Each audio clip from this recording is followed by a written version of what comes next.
Is it possible to learn how to sing at home?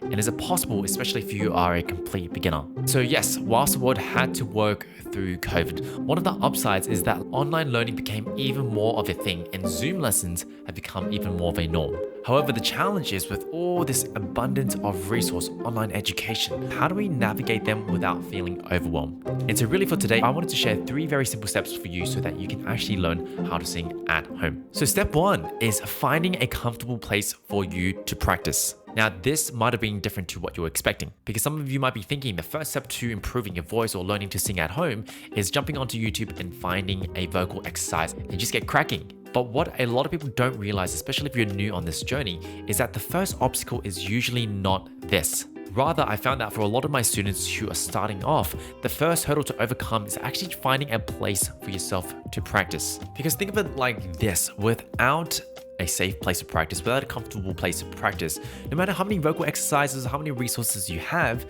the moment someone is in your home or maybe your neighbors are there, you're not going to put in the work or you might be too afraid to even give it a proper try. And this was exactly me when I first started. I used to, hide under the bed sheets and I'd sing and I'd record and I sing very, very quietly and hoping that no one would hear me. And I thought if someone was outside my room or someone was in the house or maybe I thought my neighbors would hear me, I would immediately tense up and freeze. This is not the best way to practice. So that's why if you're not comfortable singing in front of other people yet, or maybe you still feel a bit of, anxiety, or you still feel a bit of fear singing around people, the first step really here is finding a comfortable, safe place to practice. Some place where you can give it your best. And so what are some places you could safely practice? Here are a couple of suggestions that have personally worked for me and for my clients as well. So the first place is practicing in the car. And I love practicing in the car for 2 reasons. And the first reason is that they're pretty soundproof, especially if you have the windows closed. And the second part is you can actually move to an even better location just by simply driving. I used to do this all the time. Sometimes when my car was parked in a place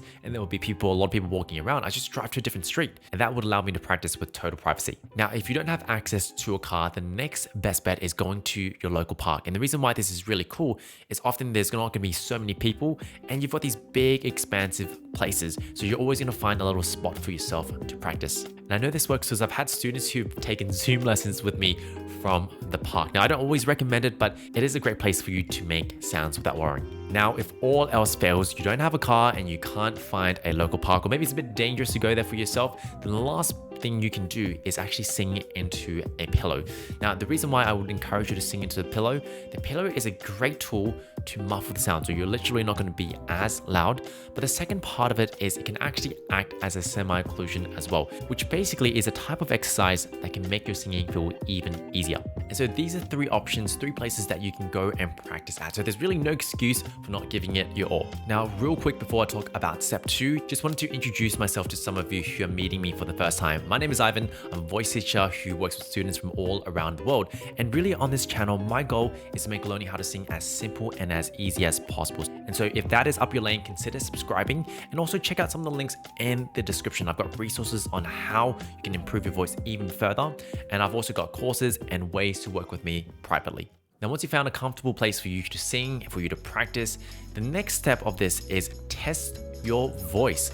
Now, the reason why this is important is if you want to improve your voice and you want to do it in a way that you're not wasting a lot of time, the fastest way is you need to know where you're at with your voice. You need to figure out what the problem is before you solve it. I see for a lot of beginners, a lot of people starting off is they'll just jump straight bang into vocal exercises and they'll do it again and again and again. And they wonder why after doing that for like 2 to 3 months, they don't see results. Their voice is still kind of in the same kind of boat. And then they end up reaching out for a teacher. I've had so many students reach out to me after they've tried it for so many times, but they had not seen any results. The problem with this is when you dive straight into a vocal exercise or a warm up, you're kind of running in blind. And the reality is every singer, whilst there are common kind of challenges, hitting the high notes, those kind of things, every singer does have their own unique kind of strengths and weaknesses. And I know this sounds obvious, but why not save ourselves some time and let's just figure out what we need to focus on before we dive in. Now, one idea I have, and this is something I share with my clients all the time, is break down singing into its sub skills.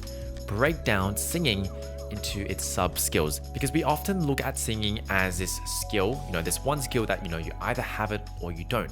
But what we don't realize is learning how to sing is just a group of smaller sub skills combined and stacked on each other. For example, how accurately can you match a pitch? How many notes can you sing? How high and low can you sing?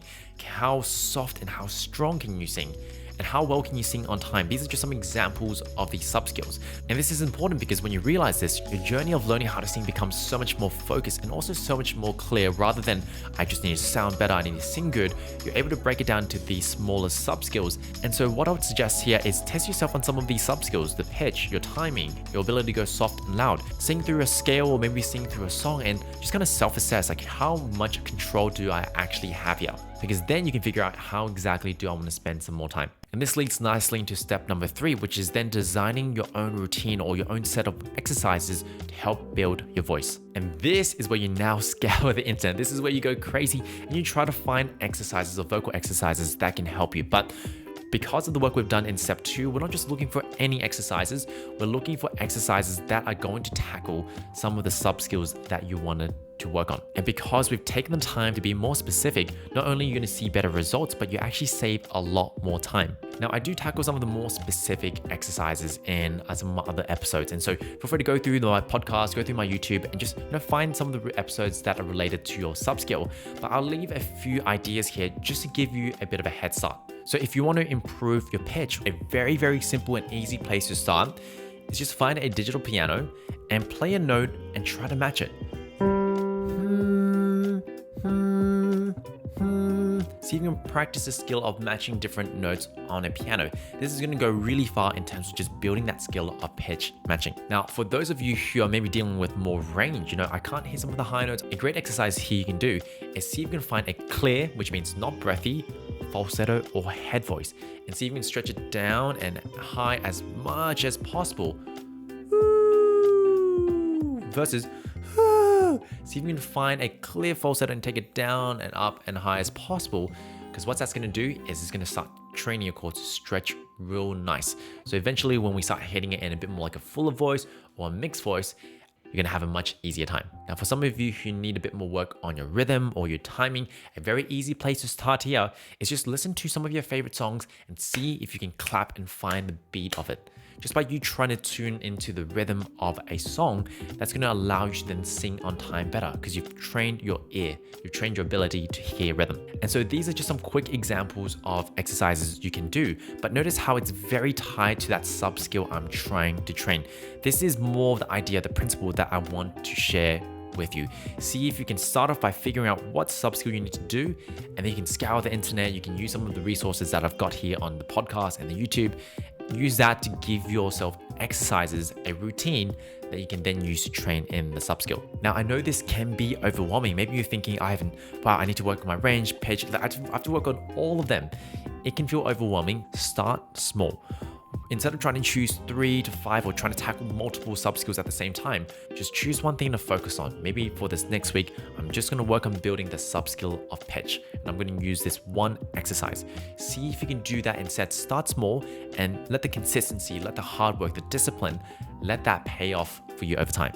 And so that is a wrap, team. If you found value out of this episode, please share this with a friend or family. This really, really means the world to me, and it can help this community grow even bigger. And on this topic of learning how to sing at home, whilst it is entirely possible and I'd love for you to start here, don't feel like you have to do this on your own. I've worked with plenty of clients over Zoom and helped them find a much faster and much more headache-free way to improve their voice. And so if this is something that you're interested in, check out some of the links in the description. Thank you so much for joining me today. My name is Ivan. I'm your voice teacher, and I look forward to seeing you for our next episode every single Thursday or Friday, depending on where you are joining me from. Take care.